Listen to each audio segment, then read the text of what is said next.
apologies for those who are wanting to see this thing being built, how it goes together.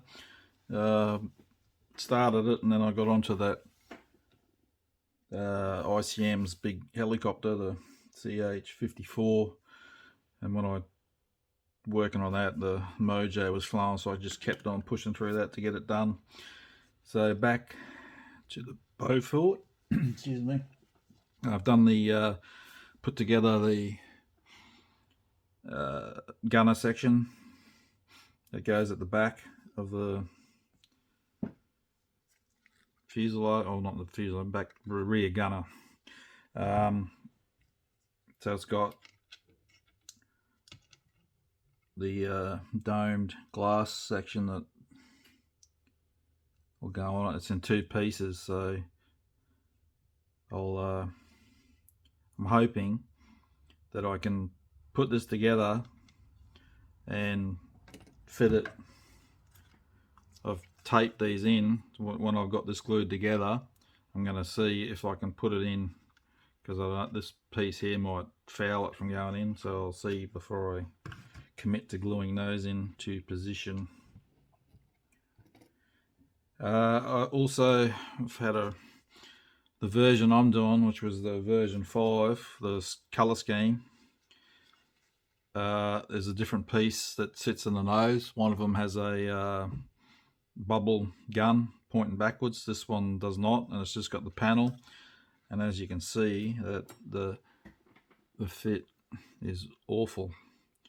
A huge gap, and there's a step from one side to the other.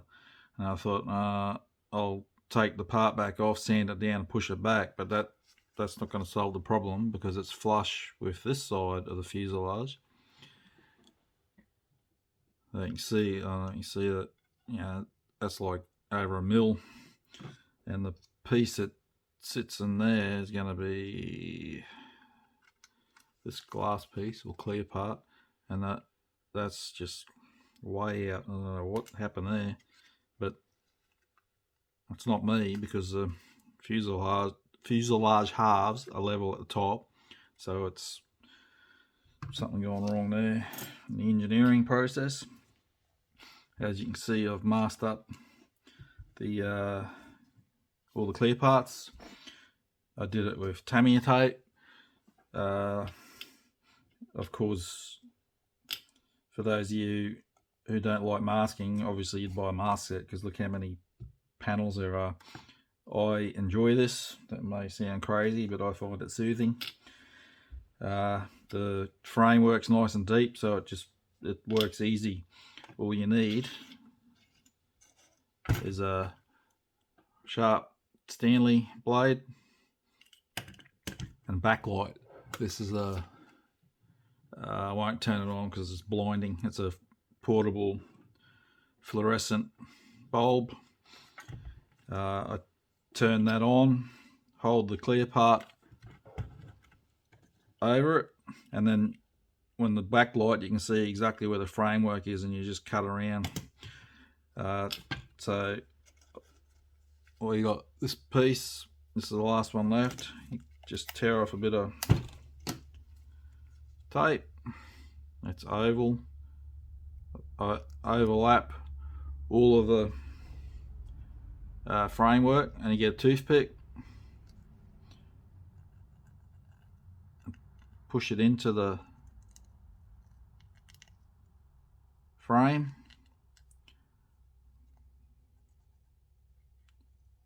like that. Then get the light behind it, and then you just cut it out. I'm not going to do it without the light. I need the light, but that's just how you do it. It's I know mask sets aren't that dear, but you're still saving some money, aren't you? So that did work. I glued that together. If you hold, I had to get it on a certain angle, on a certain rotation of the turret, and stand on one foot and hold my mouth open. No, just kidding. Yeah, now I don't remember which way. Anyway, it did work. I'll just take that off to get it off, and I want to break it. I've done a dry fit here. I've held it with tape. You can see this is going to be quite the fun time. Alright, so the canopy is wider than the fuselage, so I can pinch it in there at the back. This section, right that way, that down. So the canopy at the front there is wider than here, the grey plastic, so that's got to come out a bit at the top on the corner. Other side, that's gone in a bit. I did have it flush, but it's not too bad. That side's better than the other side. And then we got this, what I mentioned earlier. I can't, so I thought, oh, I'll sand this back so it's flush with this, but that's not going to work because you can see the nose is flush there. So we're left with this awful gaps and steps, and it's just, that's really bad. So I'm going to have to glue it in segments. Ideally crystal clear would be how I go with canopies, but that's not going to really bite properly when you got movement that you need to sort out. So I'll probably use extra thin in sections. Extra thin, yeah, it can fog, but if you're just careful with it, when I do canopies with extra thin, I just use the normal one, that one, the darker green lid, and I dab off some of the glue and just touch the tip on where the clear joins the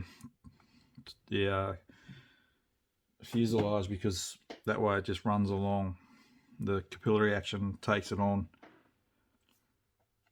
Don't put heaps on, because then it'll go up in under your masking tape and then you will have problems. But if you're really careful, you can do it.